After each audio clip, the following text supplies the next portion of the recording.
All right, we're here at 15 Gilmour and Ajax, our flip that we just finished on, sold. Waiting for it to close now.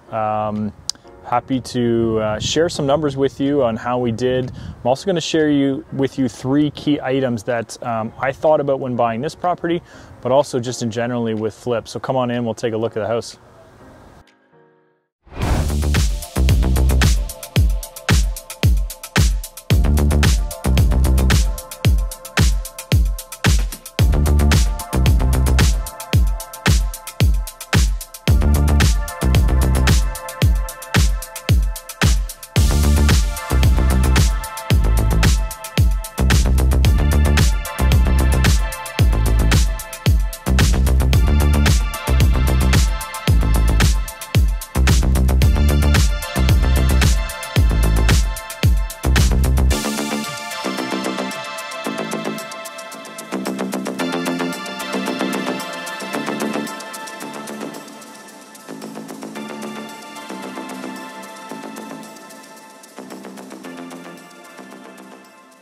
All right, so now we're inside here at the Ajax flip. I'm gonna go down first. I'll break down the numbers of how we did on the flip, you know, how much profit we made, all that. Then I'll talk about a couple key items that I thought about when I was purchasing this, but also just in general when I'm looking at flips, how I evaluate them, what I'm looking for. So first off, our number breakdown here, we purchased this home for $668,000.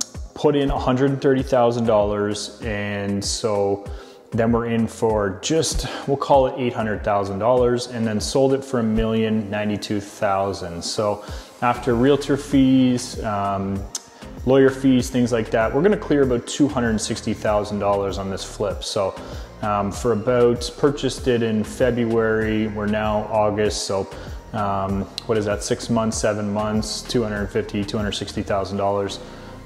Really good flip for us, you know, well above our expectations, well what we thought we were going to make when we initially purchased the house or were purchasing the house. The market has gone up dramatically, about 40% in this area, so that certainly helped. But yeah, I think some of the renovations that we did, the process, you know, obviously holding back offers in this market helps quite a bit. So yeah, we're super thrilled with the result, and yeah, waiting for this to close now. We're firmed up, destaged at this point. So yeah, it's been a great flip for us.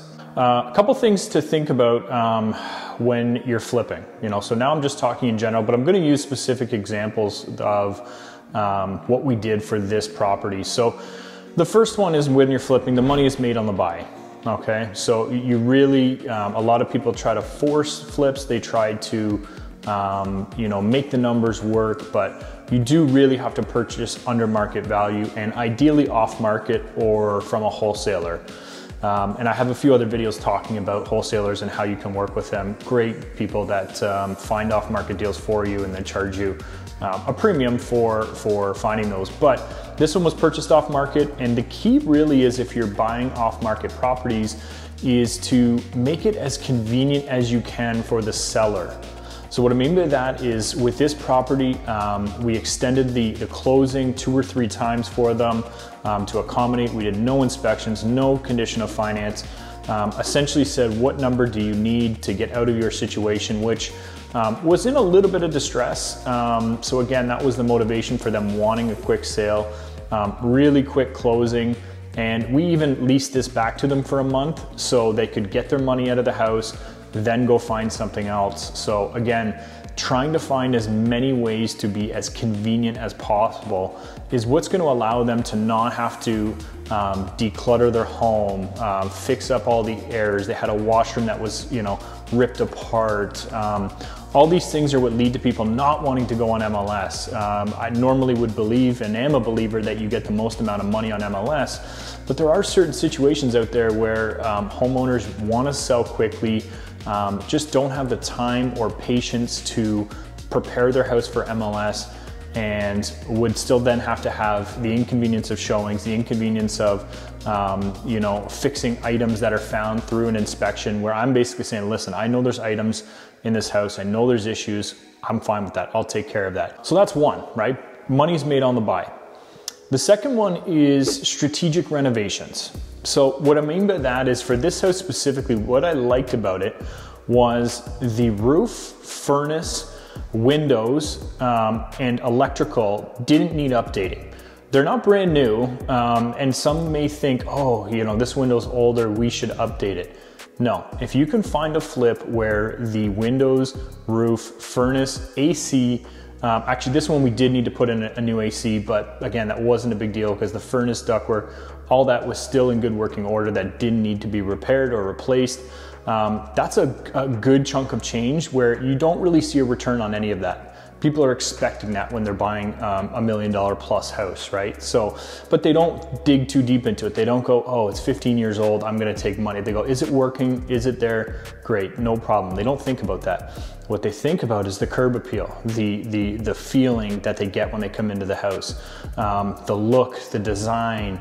That's where you're gonna put your money into it. So even on this one, paid to repave the driveway, paid to, excuse my phone's going off, paid to redo the, put in a brand new garage door, because again, when people pull up, we paid to do the pavers out front, so to have a walkway coming up front, really made the property feel nice, brand new, right when you came in. And then of course, everything brand new inside. But I know some people when they're renovating wouldn't want to spend the money on repaving the driveway, would maybe paint the garage instead of replacing it, cleaned up the landscaping instead of spending some money into it. So again, we spent $130,000 on this property. We could have spent 90, we could have spent 80. I'm sure we could have got away with it, but I really don't think we would have got the number we got if we didn't spend that money. The second thing we did was we finished the basement. We added a full bathroom and a bedroom and put an egress window in the bedroom as well. So again, spent money cutting in a new egress window, making a really nice bedroom. The target market here in this area for this type of house, it's a 4-bedroom house with 1 bedroom in the basement. A lot of people are looking for in-laws or looking for you know, somewhere for family to stay. Maybe it's a teenager, maybe it's someone else, but they're looking for that basement space that has the full bathroom, has a second living space for kids to go, in-laws, things like that. We didn't do a kitchen, which honestly I think might have been a mistake. Now thinking back to it, I bet you if I put a kitchen down there, we may have gotten more money. But these are the debates, or the internal debates I should say, that you have when you're flipping a property and trying to decide which renos to do and which renos to not do. As opposed to, you know, a rental. My previous video on Madison, you know, again, we wouldn't have spent the money on certain things, but on Madison, we spent the money on the roof, the furnace, the windows, you know, that type of thing. So it almost flips when you're looking at, you know, renovating a long-term rental as opposed to a flip. Third and final key item that I think is very, very important is staging. I see too many flips right now that I think look great, but aren't staged. We spent $5,000 on staging this house, which is a premium. The stager that we use is top-notch professional, really high quality items, always get tons of compliments. And again, it's an emotional purchase for people, right? Once they come in and they see the space, they can visualize it. It's clean, it's well kept, the furniture is nice. It really makes a big difference. Normally, I'm spending $2,000 to $3,000 per house on a flip. But for this one, I said, listen, what do we got to do? We need to stage the basement, which sometimes stagers don't always do. And to me, it was super important to have that emotional aspect for people. We spent a lot of money on the outside of the house. So when they come into the house, we want them to go, wow, beautiful space, beautiful furniture, nice, clean, open, bright spaces that, you know, really, you know, make the buyer, you know, fall in love with the house, which is the goal. And we did end up getting 15 offers and a lot of passionate people that said, we love the house, we love the work that you did, high quality work, high quality design. And again, I really think that's why we went above and beyond even our expectations of what we thought we were going to sell this house for. So super happy with how it turned out. If you have any questions about flipping properties, want to get more information about this property, questions about what we did, please drop a comment below, reach out to me. Happy to share, happy to chat.